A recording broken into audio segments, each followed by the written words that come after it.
Welcome back to 23-Minute Reads with me, Maya D. This is like my accountability vlog where I read dance books. And in these short videos, I share with you my takeaways from those dance books. Right now, I'm reading Dance and Belonging. It's looking kind of rough. This was a really great book. We'll talk more about it, but this is actually book 11. Book 11 since I've decided to read 23 minutes per day, every day as an action of self-love, as an investment into myself, and as a way of providing myself with some consistency in an ever-changing world. Hoping that you get something from these videos. You find them educational, inspirational, fun, interesting, something. And also hoping that you drop some comments down there in that comment section so that there's an actual dialogue going on. Having in mind that while I have several decades of experience as an educator, a dancer, and a curriculum writer, I am not the know-all be-all for this book. I'm simply providing a space for dialogue. Well, this week I read pages, let me look at my notes, 121 through 152, and here are my 3 takeaways. Takeaway number 1 is Kindling. This is coming from chapter 5 of the book, which is titled Feeders and Disruptors of Bias, and can be found more specifically in the section titled Disrupting Implicit Bias. Yeah, Disrupting Implicit Bias, that's the name of the section. Here's a quote. In short, the more exposure the mind has to experiences that run counter to established bias, the more kindling it has to ignite a new perspective, end quote. I understand that to mean offering students more information gives them more information to choose from. That's simple, right? I like to think of myself and my work as curating these educational experiences that help students grow because I'm gently pushing them out of their comfort zone. So it's important for me to know something else that's noted in the book, which was, and I'm sorry if that page turning is super duper loud. The book notes that not all cross-cultural interactions decrease bias, which is something that we kind of want to do. Like that's the point of the book, is to decrease bias. It notes that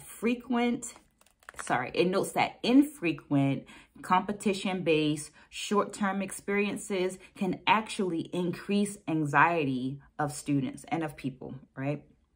And that's actually the opposite of what we want to be doing, or what I want to be doing, because I want to ignite a long burning fire, and that requires me to continuously add that kindling, right? And in that, I'm helping to disrupt the narratives by offering counter narratives. So the book has mentioned along the way simple things like just being intentional about the dance images that you might have in your classroom. So I want to ask myself, who's dancing in those images and what kind of dance they're doing?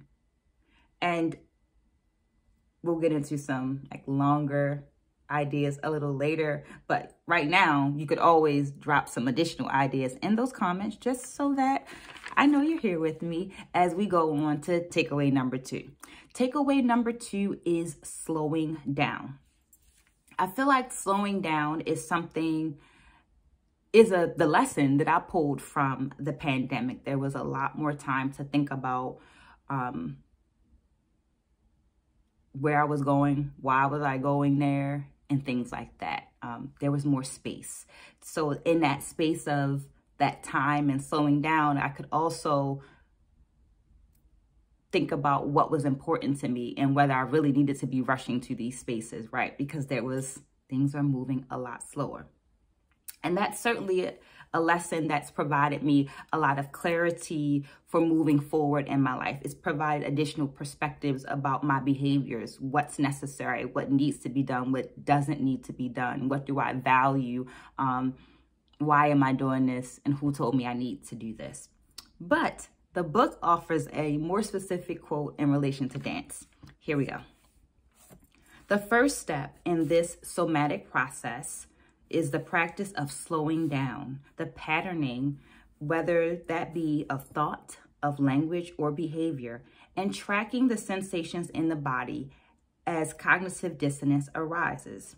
Becoming familiar with the sensation that shows up in the body in those moments of cognitive dissonance may help in more quickly recognizing those sensations and identifying the cognitive dissonance in the future.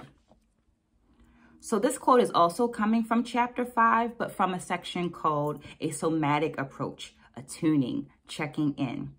In this section, Davis reminds us that implicit biases are habitual patterns thrust upon people by societal mechanisms.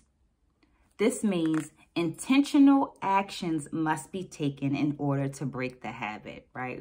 I feel like the word intentional has come up several times in these videos. Reflection is a way to break those habits. So if I understand this section correctly, I want to ask myself questions like, why am I doing this? Is it necessary? How do I feel about this? And why? Slowing down enough to honestly respond to those questions. I'm going to say that again. Slowing down enough to honestly respond to those questions. Taking note of any discomfort that comes up and using that as a way to identify that discomfort in the future.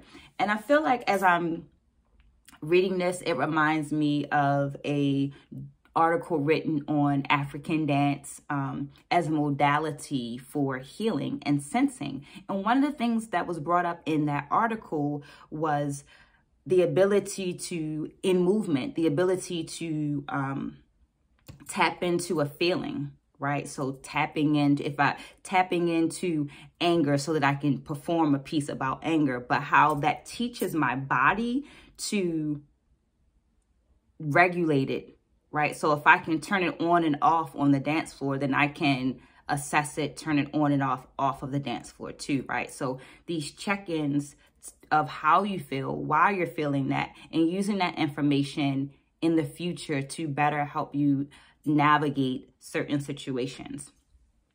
And being clear that this kind of work is not easy work, but it's useful work that helps us get to the root of problems by questioning why we've been doing that thing reflexively, right? Questioning how that habit got there, and is that habit necessary, useful, beneficial in the present. Takeaway number 3 is fascinating discussions. And after reading this section, I walked away with the question of, can we create spaces to comfort? Let me try that again. I have this question. Can we create spaces to comfortably discuss the uncomfortable? One of my goals as an educator is to create these classroom communities where people feel okay with voicing their dreams, but also their nightmares and their fears, their likes, but also their discomforts, so that we can all grow together. Because we're all coming from different spaces, our fears, our dreams, our comfort levels, and all of those things are also going to be different. But the more kindling we have, the larger that fire is that builds these additional perspectives. In the chapter number 6, which is titled Numbers, Quality, and Bodies, there's a section called Channeling Your Inner Ethnographer.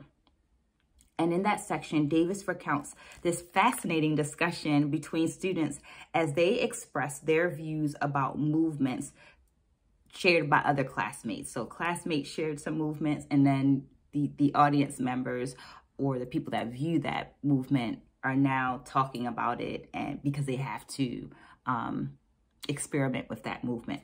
Here's a quote from the book. A fascinating discussion occurred when white students shared in learning the bachata partner steps that moving their hips during the partner dance felt sexually provocative to them. The Latina students took a pause, staring at each other in shock, and countered, asking how the white students could feel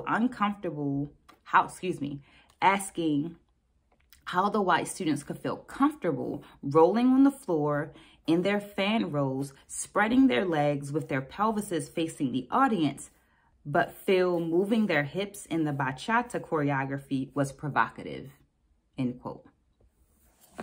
An alternative perspective was offered to viewing the movement that was considered their cultural norm. So this movement is normal to you, but it feels a little to me, and here's why. But these are habits, right? These are the cultural norms of those dance forms. So in this fascinating discussion, sexual innuendos and flirtation were discussed in a way that allowed the students to move through it. Eventually, they agreed to actually trying the other's movements. Wow, right? So the students slowed down, they felt their feelings, put it into words, and then were able to move in a way that hopefully will help them to better deal with that kind of feeling if it arises in the future. So if that bias arises in the future, they have some experience with dealing with it and moving through it. I hope that our future will include some fascinating discussions because you dropped some comments down there in that comment section that sparked some further discussion, or that you just put a book emoji in there, in those comments down there, so that I know that you're here with me. My name is Maya D. This has been 23 Minute Reads. Stay blessed, spread a good word, and I'll see you again soon. Take care.